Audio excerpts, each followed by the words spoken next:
Assalamualaikum warahmatullahi wabarakatuh. Untuk asas teknik kimia kali ini kita akan membahas mengenai persamaan reaksi kimia dan juga stoikiometri. Ya, stoikiometri di sini, ya, kita nanti seperti mengulang waktu SMA dulu ya, modelnya menyetarakan reaksi. Jadi kita akan belajar bagaimana menulis dan menyetarakan persamaan reaksi, ya, kemudian identifikasi mana reaktan, mana produk, kemudian kita akan menghitung mol, ya, mol awal, mol yang bereaksi maupun mol sisa, ya. Nah, kemudian selanjutnya nanti kita akan menghitung reaksi sempurna dan reaksi tidak sempurna. Jadi memang ada dua macam ya reaksi itu. Nah, dari reaksi tidak sempurna nanti kita akan menghitung yang namanya reaktan pembatas, ya, atau limiting reaktan, dan ada reaktan berlebih atau excess reaktan. Kemudian kita akan menghitung konversi, derajat kesempurnaan reaksi, selektivitas, yield, dan order reaksi atau tingkat reaksi. Ya.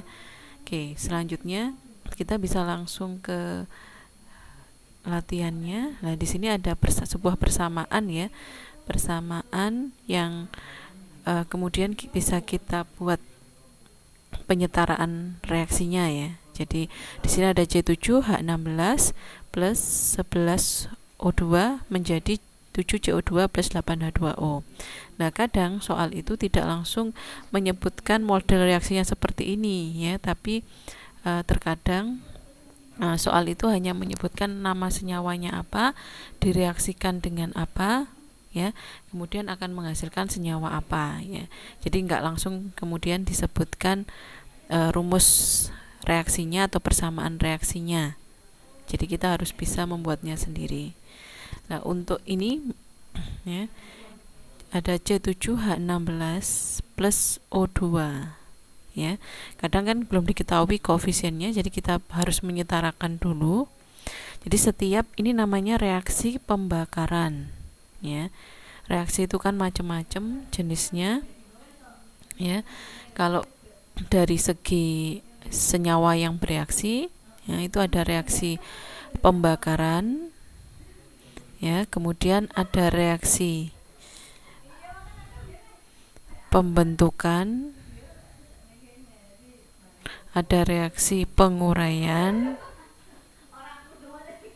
kemudian juga ada reaksi, sebenarnya pembakaran hampir mirip dengan oksidasi ya, reaksi oksidasi, ya. Kemudian reaksi asam basa, ya, ini kalian pasti masih ingat, dan sebenarnya masih banyak lagi ya.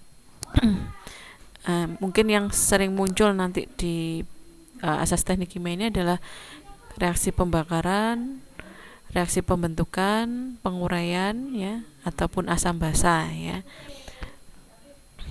Untuk model C7H16 ditambah oksigen ini namanya reaksi pembakaran. Apa yang dibakar? Yang dibakar adalah hidrokarbon. Ini namanya CH, ini hidrokarbon. Ya. Nanti ada lagi namanya reaksi pengenceran atau ada lagi namanya reaksi hidrolisis, ya. Banyak sekali ya sebenarnya. Oke, untuk yang ada di contoh ini merupakan reaksi pembakaran. Yang dibakar adalah hidrokarbon, ya, C7H16. Ini merupakan senyawa apa? Alkana, ya. Alkana itu kan CnH2n plus 2, ya. Maaf, CnHn plus 2, H2n plus 2. Jadi di sini nanti kalau C-nya 7, berarti 2 kali 7, 14, ditambah 2, 16. Jadi ini adalah alkana ya, model alkana. Kemudian dibakar dengan oksigen, menghasilkan, nah biasanya kalau reaksi pembakaran hidrokarbon itu dia menghasilkan, kalau enggak karbon monoksida, ya karbon dioksida plus uap air, ya. Karena ini menghasilkan karbon dioksida, berarti ini namanya reaksi sempurna. Ya, pembakarannya sempurna. Tapi kalau menghasilkan gas CO berarti reaksi pembakarannya tidak sempurna. sempurna. Ya, oke.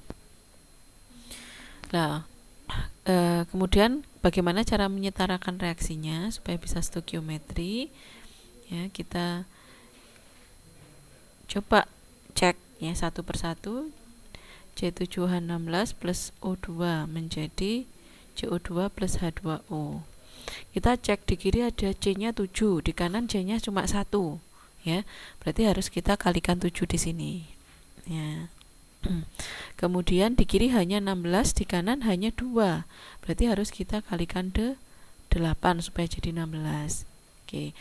Kalau sudah, di sini O-nya cuma 2, di kanan O-nya kalian cek ya, 2 di sini dikalikan 7 di depan, berarti 14. Yang di sini O-nya kalikan 8, jadi 8. Ini ada 22. Sedangkan di sini hanya ada 2, berarti harus dikalikan berapa supaya jadi 22? Dikalikan dengan 11. Ya. Ini namanya menyetarakan reaksi. Sehingga unsur atau atom yang ada di sebelah kiri, ini reaktan, itu sama dengan jumlah unsur atau atom yang ada di sebelah kanan, yaitu produknya. Ya, jumlah atom atau unsurnya sama. Ya, oke. Nah, kemudian cara membuat persamaan reaksi, memang kita pertama harus menuliskan semua reaktan yang bereaksi apa saja di sebelah kiri anak panah. Kemudian hasil atau produknya kita letakkan di sebelah kanannya anak panah. Ya. Kemudian baru diisi tadi, dicek ya jumlah atom unsurnya, kemudian diisi koefisiennya. Ya. Sehingga jumlah atom di sebelah kiri dan jumlah atom di sebelah kanan itu sama. Oke. Sekarang kita coba latihan soalnya. Di sini ada batu kapur. Ya, batu kapur itu mengandung banyak sekali komponen ya. Ada komponen kalsium karbonat, ada magnesium karbonat. Di sini CaCO3-nya 92,89%, paling dominan ya. MgCO3-nya hanya 5,41%. Sisanya, nah ini kan harusnya 100% ya namanya. Total itu kan 100%. Tapi kalau ini dijumlahkan hanya sekitar 98-an ya. Nah, sisanya itu dianggap sebagai impurities atau pengotor. Nah, kemudian di sini ditanyakan berapa ton CaO yang bisa dibuat dari 5 ton batu kapur. Jadi batu kapur ini ya nanti dia akan ini membentuk yang namanya CaO ya, menghasilkan ketika dia bereaksi akan menghasilkan CaO dan juga menghasilkan CO2 ya. Ada juga yang menghasilkan MgO ya, karena di sini komponennya kan ada 2, CaCO3 sama MgCO3. Jadi kita di sini disuruh membuat persamaan reaksinya sendiri. Gimana caranya membuat persamaan reaksi dari komponen senyawa yang sudah diketahui supaya itu menghasilkan CaO sama CO2 ya. Kemudian selain CaO sama CO2, kita juga diminta untuk menghitung berapa ton bahan baku batu kapur untuk membuat produk 1 ton CaO ya. Nah, ini penyelesaiannya. Nah, di sini pasti ada kata-kata. Jadi kita menghitung model stoikiometri, pasti diminta untuk menetapkan basis. Nah, ini basis. Apa itu basis? Ya. Jadi di sini memang kita harus ketika mengerjakan soal seperti itu, kita dianjurkan untuk memilih basis atau menentukan basis. Ya, tujuannya apa? Nah, kenapa kok harus pakai basis ya? Karena basis ini merupakan referensi untuk memudahkan ya dalam menyelesaikan perhitungan. Jadi kita nanti pakai basis ini tujuannya untuk memudahkan dalam menyelesaikan perhitungan. Nah, dan juga sehingga dengan basis yang sudah kita tentukan tadi, perhitungan itu bisa mudah diselesaikan ya, dan penentuan basis ini harus diletakkan di awal. Jadi jangan di akhir. Menentukan basis itu di awal sebelum kita menghitung atau menyelesaikan persoalan. Nah, basis basis perhitungan ini yang kita tentukan di awal ini tadi itu bisa berupa basis dalam waktu ya, atau juga basisnya berupa massa atau berat, bisa berupa volume, bisa berupa mol ya, dan lain-lain ya. Jadi nanti kalian bisa menentukan basisnya, pilih salah satu, apakah mau pakai waktu, mau pakai berat, volume, ataukah mol. Nah, pemilihan ini berdasarkan apa yang diketahui di soal ya. Jadi nggak asal juga kita memilih basis ya. Kita lihat dulu soalnya seperti apa, cocoknya kita mau pakai basis yang mana, apakah basis waktu ya, bisa pakai satuan menit atau jam, misalkan 1 jam atau 1 menit ya boleh, atau mau pakai basis berat ya, bisa berupa satuannya bisa 100 kg ya, bisa juga 100 gram, boleh pakai 1 ton ya. Umumnya basis itu memakai angka-angka seperti ini ya, 100 kg, 100 atau 1 ya. Kenapa? Karena biasanya komponen senyawa itu tadi kan yang diketahui dalam bentuk persen ya, bisa persen massa, bisa persen mol. Nah, kalau komponennya dalam bentuk persen ya, maka lebih enak basis itu dalam 100 karena setara, ini persen dan 100 ini kan setara. Jadi nanti ketika kita menghitung itu enak hitung-hitungannya, itu tidak ganjil atau tidak angkanya itu rumit ya. Tapi dengan menggunakan angka 100 yang setara dengan persen ini, perhitungannya itu jadi lebih gampang. Angka yang dihasilkan juga mudah gitu ya. Bukan merupakan angka yang ganjil atau koma-koma, tidak. Jadi bisa berupa berat atau volume. Kita bisa pakai 1 liter atau 100 mili boleh ya. Kita juga bisa pakai mol. Mol ini kita juga pakai 100 mol atau 100 kilomol ya, karena sama nanti soal itu komponen senyawanya bisa dalam satuan persen mol ya. Nah, ini jadi lebih baik pakai angka 100 atau 1 ya. Jangan angka 50 atau pakai angka 2 atau 3 ya. Lebih enak menggunakan angka 100 atau 1 ya. Oke. Ya, sekarang kita coba soal yang tadi itu lebih cocoknya pakai basis yang mana ya, apakah waktu, berat, volume, apakah mol. Kita lihat ya.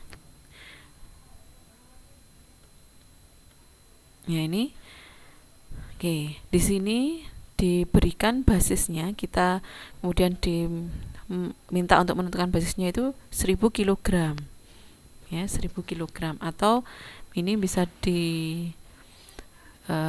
dengan kata lain 1000 kg itu adalah 1 ton ya. Kenapa kok yang digunakan adalah basis, ini namanya basis massa ya. Kenapa yang digunakan basis massa ya? Karena coba kita cek di soalnya ini, ada batu kapur mengandung sekian persen ya. Biasanya ya, ini kan batu kapur itu berupa apa? Padatan kan, bukan berupa cair ataupun gas kan.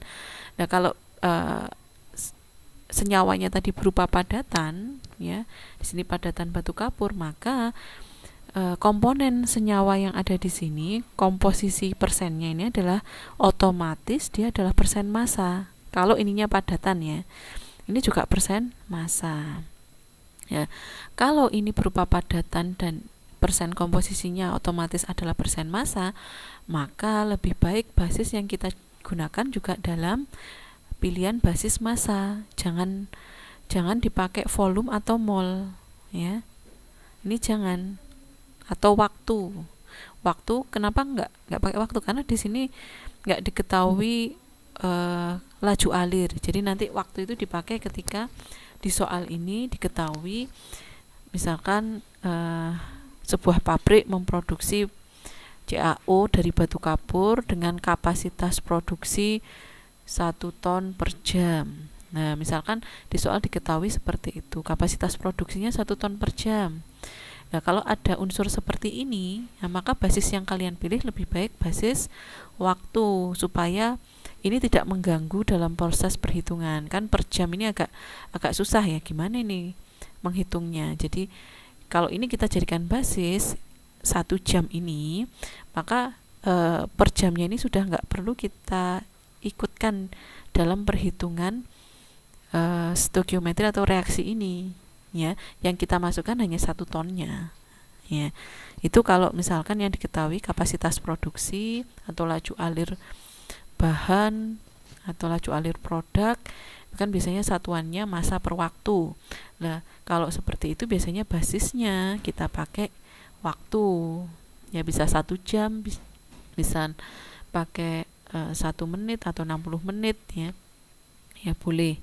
Tapi kalau yang di sini karena tadi massa, sehingga kita pakai basisnya massa. Kemudian kenapa kok yang dipakai 1000 kg atau 1 ton? Karena kita lihat di pertanyaannya ini, berapa ton CaO yang bisa dibuat dari 5 ton batu kapur, ya. Ininya dalam satuan ton, ya. Jadi lebih mudahnya nanti ketika kita menghitung, kita pakai satuan ton juga, kita gunakan 1 ton, ya. Kalau ingin dikonversikan ke kilogram juga bisa, jadinya 1000 kilogram. Oke, seperti itu. Nah, kalau kapan pakai basis mol? Kalau di sininya senyawa yang bahan baku yang dipakai ini adalah gas. Nah, biasanya kalau senyawa gas, ya, maka nanti persen senyawa gas, ya, yang terlibat dalam reaksinya nanti itu adalah gas, maka nanti pakai basisnya pakai 100 mol. Nah, seperti itu. Itu untuk pemilihan basis. Jadi apakah basis ini harus? Iya, harus, ya. Fungsinya apa? Untuk memudahkan menghitung, ya. Oke.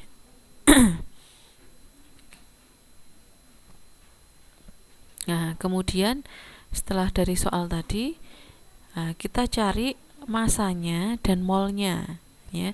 Kenapa kok harus mencari massa dan mol? Karena nanti ketika kita menghitung di persamaan reaksi, ya, itu yang dimasukkan adalah angka molnya, ya. Nggak boleh yang dimasukkan angka persen masanya tadi, atau mol atau masanya saja, tapi harus, ya, apapun jenis senyawanya, mau padat, mau gas, mau cair, ya. Kalau sudah masuk yang namanya persamaan reaksi, itu wajib, ya, satuan yang digunakan itu adalah mol. Sehingga di sini kita harus menghitung terlebih dahulu, merubah, ya, dari persen massa ke massa, kemudian kita jadikan mol, ya. Nah, tadi diketahui persen massanya sekian, ya kan, sisanya kotoran tadi, pengotor, ini totalnya pasti 100. Kemudian massanya bagaimana? Karena tadi basisnya kan nggak diketahui, ya, tadi massa bahan bakunya berapa kan nggak diketahui, sehingga dengan adanya basis ini tadi, ya, basis ini kayak mungkin kita bisa kategorikan sebagai asumsi. Kita asumsikan di awal bahan bakunya itu adalah 1000 kilogram atau 1 ton, ya. Nah, di sini ditulis 1000 kilogram. Nah, ini akhirnya memudahkan kita, ya, menghitung. Kemudian 92,89% dari 1000 kg berapa? Sekian, ya. Jadi untuk menghitung massa, caranya adalah karena sudah diketahui persen massa, ya, persen massa, ya. Bagaimana cara menghitung massa?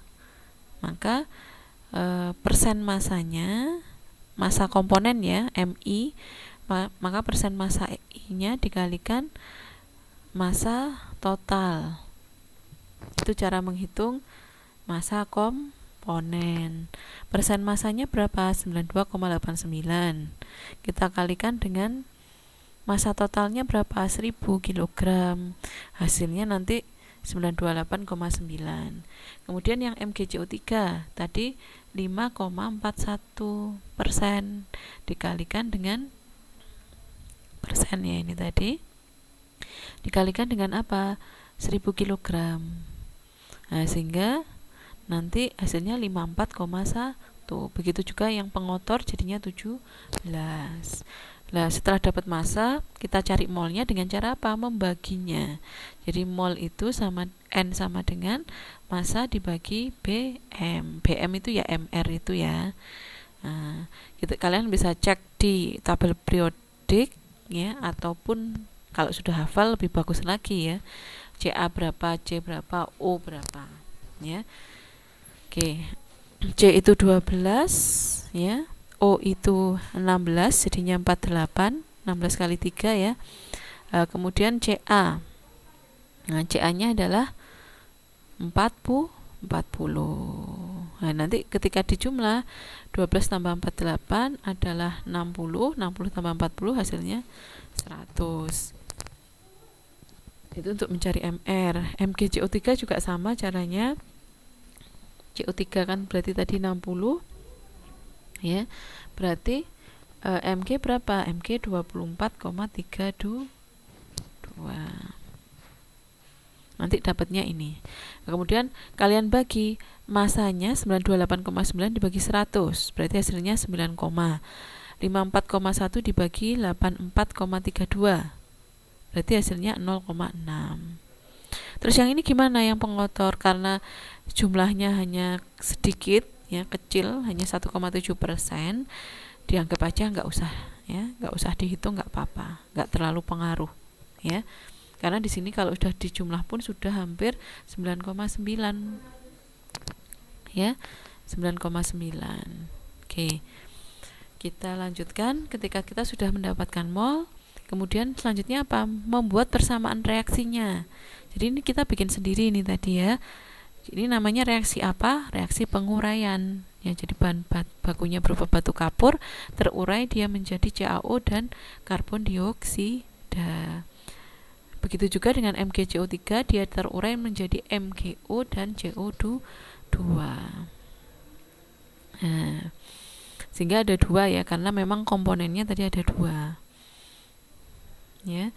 Oke, kemudian kita diminta untuk, tadi pertanyaan pertama adalah menghitung berapa ton CaO yang dapat dibuat dari 5 ton batu kapur. Berarti yang ditanya berapa ini CaO yang bisa dibuat dari 5 ton batu kapur ya, semuanya berarti ya, enggak hanya CaCO3 tapi batu kapurnya, tapi untuk memproduksi CaO. Nah, ini kita mau nggak mau harus memasukkannya ke dalam persamaan reaksi perhitungannya ya. Oke, kita buat persamaan reaksinya untuk CaCO3 ya, plus kita uraikan ya menjadi CaO plus CO2. Oke, tadi CaCO3 molnya 9, ini ya, 9,289. Di sini satuannya adalah kilogram mol. Kenapa? Karena tadi masanya kita pakai 1000 kilogram, sehingga molnya satuannya adalah kilogram mol ya. Nah, ini kemudian kalian setarakan dulu reaksinya. Ca di kiri 1 sama, C di kiri 1, di kanan juga 1, O3 di kanan juga 3. Jadi ini sudah setara ya, sehingga kita bisa membuat perbandingan molnya sama dengan perbandingan koefisien. Jadi untuk menghitung itu perbandingan mol ya, itu sama dengan perbandingan koefisien ya. Molnya yang di bahan baku CaCO3 nya 9,289. Koefisiennya di sini kan kalau nggak ada angkanya, ini biasanya ada 1 gini. Ini juga 1, ini 1 ya. Jadi perbandingan molnya juga di sini 1, di sini 1, jadi perbandingan molnya sama. Kalau di sini 9,289, maka di sini juga 9,289 yang terproduksi ya. Kemudian CO2-nya juga 9,289. Kenapa sama? Karena koefisiennya setara, semua koefisiennya 1, sehingga perbandingan molnya juga sama. Nah, nanti kalau misalkan perbandingan koefisiennya ini beda, ini ada yang 2, ini yang 3. Dan nanti akan kita bahas di soal selanjutnya ya. Ini masih yang perbandingan mol sama koefisiennya sama.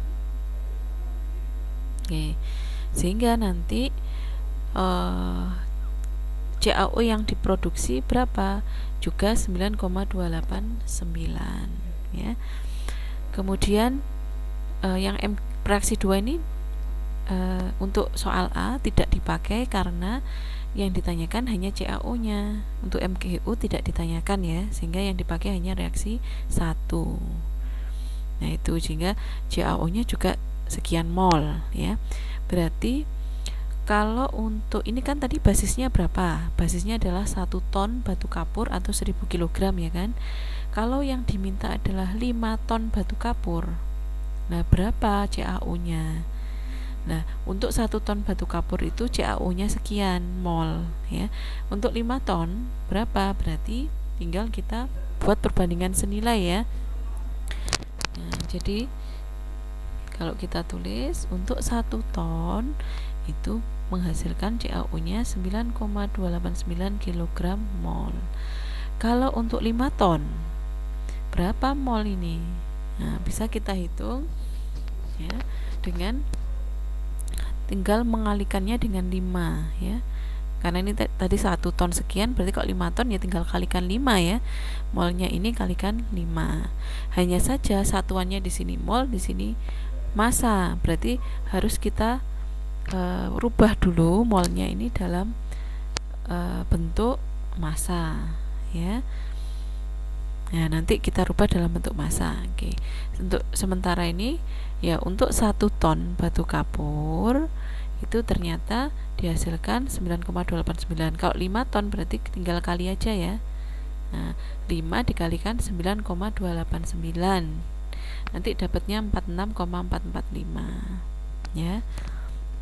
Oke, ini sebenarnya nggak perlu di pakai, karena kalau ini langsung dibuat 1 ton gitu aja boleh ya.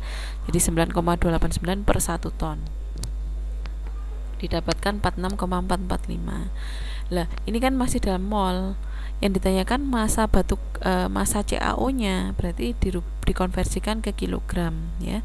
Berarti dikalikan apa? Jadi kalau nyari massa berarti mol dikalikan mR atau BM ya.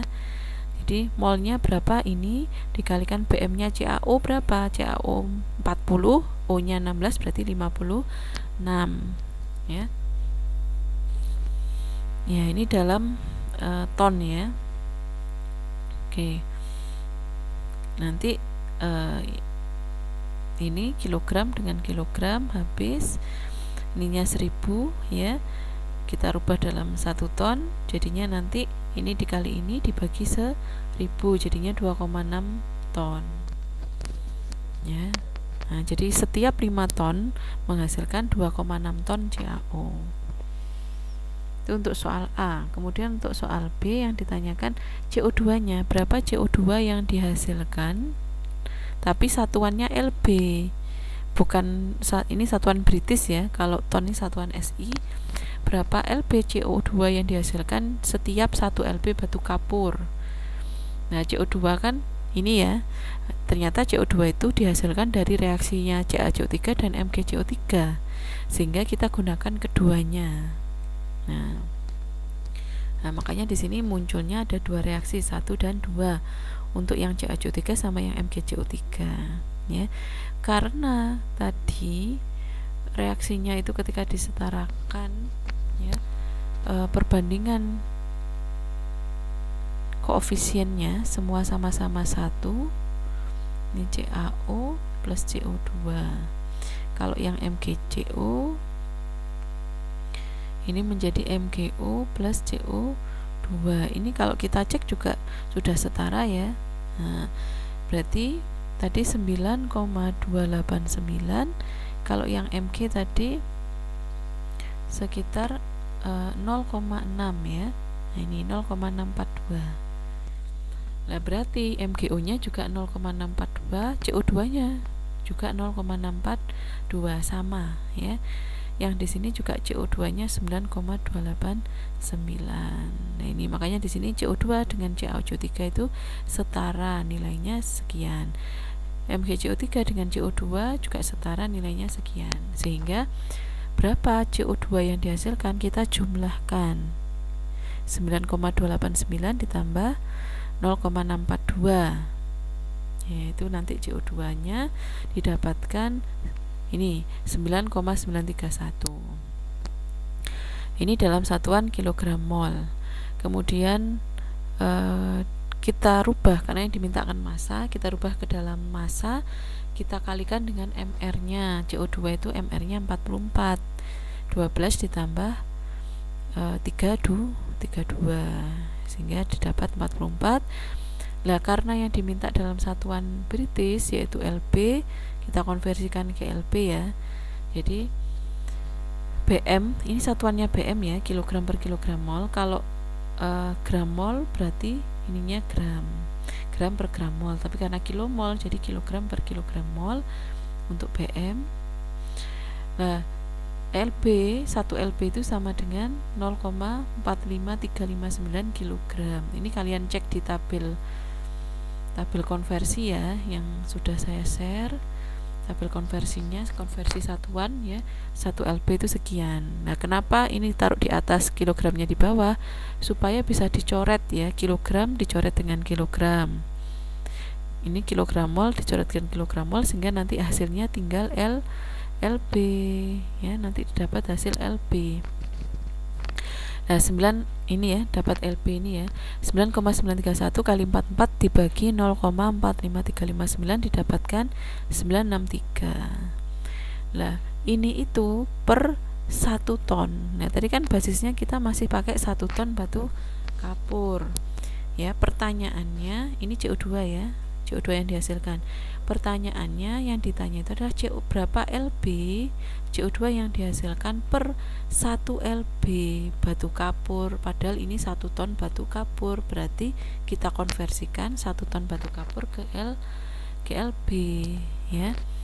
Nah, untuk 1 LB batu kapur itu berapa kilogram ya? Ternyata 1 LB batu kapur itu, nah ini tadi tabel konversi ya, itu sekitar 0,45359 kg batu kapur, padahal tadi basisnya 1000 kg ya. Nah, 1000 kg ini berapa LB? Nah, oke. Nah, berarti berapa CO2 yang dihasilkan? Nah, tadi kan CO2 yang dihasilkan 963,34 LB, tapi per ini seharusnya salah menaruh ya, harusnya ditaruh di sini ya. Ini kita hitung ya. Jadi nanti berapa CO2 yang dihasilkan itu adalah 963,34 LB CO2 per 1000 kg atau 1 ton ya batu kapur. Nah, ini kilogram batu kapurnya kita rubah dalam satuan LB ya. 1 LB kalau kita ingin mendapatkan ini ya, menghapus kilogramnya ini, jadi nanti 1 LB-nya yang di bawah, karena per 1 LB ya, di atasnya adalah kilogramnya 0,4535 kilogram. Oke, ini saya tuliskan. Jadi LB CO2 dibagi 1000 kg batu kapur dikali, yang atas adalah kilogramnya 0,45359 kg, yang di bawah adalah 1 LB batu kapur ya. Oke, ini bisa kita coret kilogramnya. Nah, sehingga kita dapatkan nanti 963,34 kali 0,45 dibagi 1000, hasilnya adalah 0,473 LB CO2 per ya 1 LB batu kapur. Ya, seperti itu untuk menghitung soal yang B ya. Coba nanti diulang lagi, dipahami lagi. Kemudian yang soal yang ketiga itu adalah kita diminta menghitung berapa ton bahan baku batu kapur untuk bisa menghasilkan 1 ton CaO. Nah tadi CaO yang dihasilkan itu kan 9,89 kg mol per 1 ton batu kapur. Kemudian yang diminta berapa ton batu kapur untuk bisa menghasilkan CaO-nya ini 1 ton ya tadi, untuk bisa menghasilkan 1 ton CaO, berarti dibalik ya. Nah ini bisa kita hitung. Oke, ini CaO per 1 ton batu kapur. Sekarang dibalik, berapa ton batu kapur untuk bisa menghasilkan 1 ton 1 ton dari CaO. Oke. Ini kita rubah dulu tadi ya, kesatuan massa ya. Untuk satuan massa tadi 1 ton batu kapur dapat CaO berapa? Nah, dapat 2,6 ton. Maaf, ini yang 5 ton ya. Ini yang 5 ton. Nah, kalau 1 ton. Nah, ini kita hitung dulu. Jadi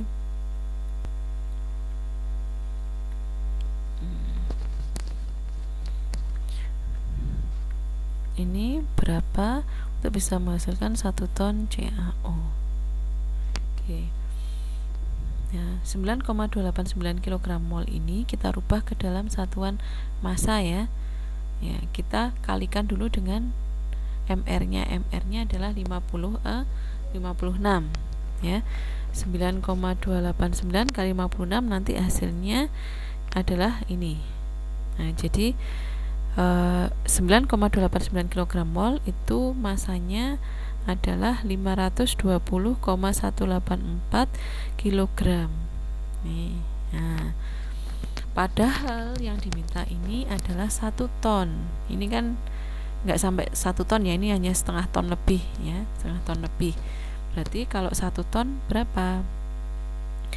Nah, untuk ini itu per 1 ton batu kapur ya. Berarti kalau 1 ton CaO itu berapa batu kapurnya ya? Kalau 520,184 kg CaO itu dibutuhkan 1 ton BK. Nah, ini juga kita pakai perbandingan ya. Untuk 1 ton CaO ya per 520,184 kg ini bisa kita rubah jadi 1000 ya. Kalau mau dihitung jadi 1000 bisa. Ini 1 ton batu kapur.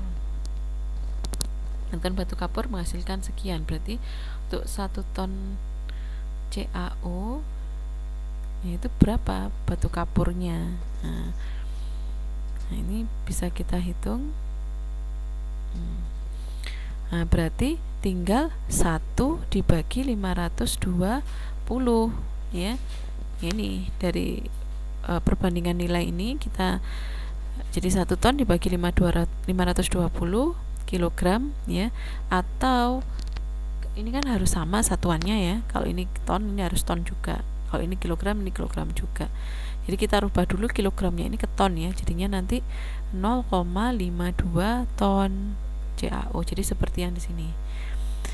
Nah, ini sebenarnya harusnya ya, oke. Boleh dibuat seperti ini aja ya. Jadi kalian perbandingan ya. Yang ditanyakan kan punyanya ini kan 1 ton CaO per 0,52 ton CaO. Ini yang ditanyakan 1 ton batu kapur. Jadi kalau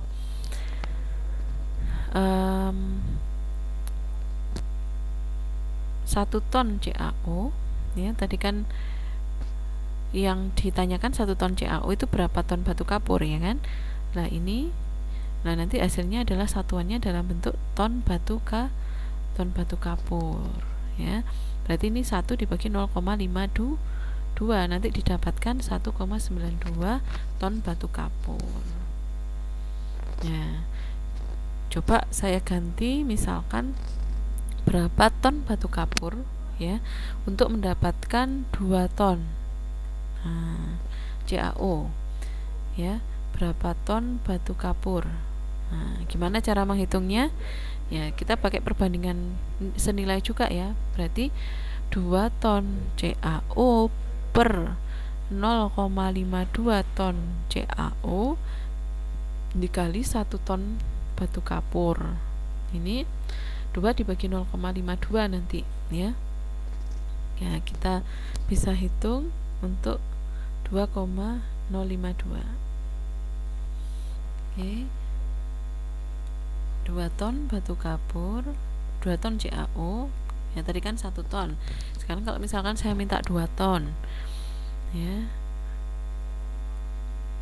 berapa batu kapur yang dibutuhkan? Ya, ini caranya seperti ini, tinggal 2 ton dibagi 0,52 dikali 1 ton batu kapur, nanti hasilnya adalah 3,85 ton batu kapur. Nah, itu untuk 2 ton. Nah, nanti kalau untuk 3 ton ya tinggal diganti 3, ya. Nah, kalau misalkan kalau dibalik juga sebenarnya sama, ya. Nanti kalau ini 1 ton batu kapur, ya. Nah, nanti pakai perbandingan senilai juga, ya. Seperti itu. Jadi bisa kalian coba pelajari dan pahami lagi, ya, terkait persamaan reaksi stoikiometri dan perhitungan produk dan juga reaktannya, ya. Oke, selanjutnya kita lanjutkan ke reaksi tidak sempurna, ya. Kan ada reaksi sempurna, ada reaksi tidak sempurna. Apa yang dimaksud dengan reaksi tidak sempurna? Reaksi tidak sempurna itu ketika ada reaktan. Jadi di sini, ya. Jadi dalam industri, ya, kita itu jarang sekali menemui jumlah reaktan itu tepat habis bereaksi seperti yang ada di perbandingan stoikiometri, ya. Pasti umumnya ada yang berlebih, ya, atau sisa.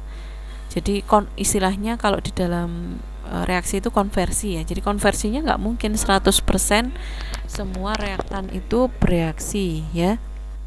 Makanya ada kemudian istilah reaksi tidak sempurna, ya. Kenapa? Karena konversi reaksi itu tidak selalu 100%. Umumnya paling mentok, ya, itu 99% atau 98%, ya, reaksi itu, ya. Nah, ini kemudian kita sebut dengan reaksi tidak sempurna, yaitu ada reaktan yang kemudian tidak habis 100% bereaksi, atau bisa juga terjadi reaksi samping sehingga juga terbentuk produk samping, ya. Kemudian ada istilah-istilah yang harus kita pahami untuk reaksi tidak sempurna, ya, karena tadi tidak habis bereaksi tadi. Jadi ada istilah limiting reaktan. Limiting reaktan ini adalah reaktan pembatas, ya. Reaktan pembatas di sini adalah reaktan yang memang habis, nanti dia yang akan habis bereaksi, yang memang jumlah stoikiometrinya terkecil. Ya, ini bisa kita dapatkan dari reaksi teoritis atau reaksi ideal. Nanti ada reaksi sebenarnya, ada reaksi teoritis atau reaksi ideal, ya. Kemudian ada istilah ekses reaktan. Ekses reaktan ini adalah reaktan yang berlebih atau sisa, ya, yang memang sebagian besarnya itu sudah dipakai secara teoritis untuk bereaksi dengan limiting reaktan, tapi dia masih ada sisa, ya. Nah, untuk mengukur kelebihan atau sisanya tersebut digunakan ukuran persen ekses reaktan atau kelebihan reaktan. Rumusnya adalah kelebihannya, mol kelebihannya itu dibagi dengan mol kebutuhan teoritisnya, ya, mol kebutuhan teoritisnya. Jadi, Ya, untuk persen ekses reaktan adalah mol kelebihannya dibagi dengan mol reaktannya yang dibutuhkan untuk bereaksi, ya. Nah, nanti untuk secara langsungnya kita coba di contoh soal, ya. Kemudian ada istilah kebutuhan teoritis, ya, ini tadi, ya, ada kebutuhan teoritis. Kebutuhan teoritis itu adalah kebutuhan ekses reaktan bila limiting reaktan itu bereaksi sempurna. Ya, apabila reaksi perhitungan ekses tidak disebutkan, maka berlaku ketentuan umum di sini, yaitu yang pertama, reaksinya mengikuti persamaan reaksi yang membutuhkan ekses reaktan terbanyak. Kemudian semua limiting reaktan, ya, biasanya habis bereaksi, sehingga derajat kesempurnaan reaksinya adalah 100%. Dan produk tidak dapat bereaksi lebih lanjut, jadi tidak ada reaksi lanjutan, ya, dengan ekses reaktan yang sama. Nah, kemudian yang ketiga ada istilah konversi. Konversi ini adanya di reaksi sebenarnya. Nanti ada reaksi teoritis, ada reaksi sebenarnya, ya. Konversi adanya di reaksi sebenarnya. Apa itu konversi? Adalah banyaknya mol reaktan yang bereaksi untuk dapat berubah menjadi produk. Jadi yang nggak berubah jadi produk yaitu tadi reaktan sisanya tadi, ya. Nah, kemudian dibagi dengan mol reaktan mula dikali 100%. Kemudian ada derajat kesempurnaan reaksi, ini juga sama dengan konversi, hanya saja yang dipakai ini adalah molnya limiting reaktan. Kalau ini kan molnya yang ekses reaktan, ya, yang jumlah mol yang bereaksi yang menjadi produk dibagi mol mula-mula. Kalau yang DKR, ya, derajat kesempurnaan reaksi, ini adalah konversinya dari limiting reaktan, ya, bedanya itu. Kalau tadi ekses reaktannya, kalau yang ini limiting reaktannya dari reaksi sebenarnya. Kemudian ada selektivitas, ya. Selektivitas ini adalah perbandingan antara mol produk yang diinginkan dibagi mol produk yang lain atau yang tidak diinginkan. Misalkan reaksinya seperti ini. Ini ada dua reaksi, A plus B, ya, ada yang menghasilkan AB2, ada yang menghasilkan AB. Ini yang diinginkan, ini yang tidak diinginkan. Berarti nanti selektivitasnya adalah mol AB2 dibagi mol AB, yang diinginkan dibagi tidak diinginkan. Kemudian yieldnya, nah, yield ini adalah perbandingan mol produk yang terbentuk dibagi dengan mol reaktan mula, itu adalah yield, ya. Jadi yield itu adalah perbandingan mol produk dibagi mol reaktan. Contohnya seperti ini, misalkan ada reaksi N2O4 menjadi 2NO4, ya. Nah, mula-mula misalkan ada 5 mol N2O4, kemudian dia menghasilkan produk 7 mol. Gimana yieldnya? Yieldnya adalah 7 mol NO2 dibagi dengan 5 mol reaktan. Hasilnya adalah 1,4. Itu yieldnya. Nah, kalau misalkan reaktannya lebih dari 1 dan produknya juga lebih dari 1, gimana menghitung yieldnya? Maka bisa kalian pilih, ya, tergantung yang diminta nanti, reaktan maupun produknya. Apakah mau pakai yang misalkan produknya mau pakai yang P, ya, yang P, kemudian reaktannya mau pakai yang A, berarti ya 4 di sini. Jika mula-mula ada 50 mol A dan terakhir terjadi 40 mol P dan 80 mol Q, maka yieldnya gimana? Tinggal produknya P dibagi dengan reaktannya A, 40 dibagi 50. Kalau yang ditanya Q, ya, berarti nanti yang dicantumkan ya Q-nya aja, berarti 80 mol Q dibagi 50 mol reaktan A. Itu untuk menghitung yield. Insyaallah mudah, ya, untuk yieldnya. Nah, kemudian nanti kita akan lebih paham lagi, kita bahas di contoh soal berikut ini.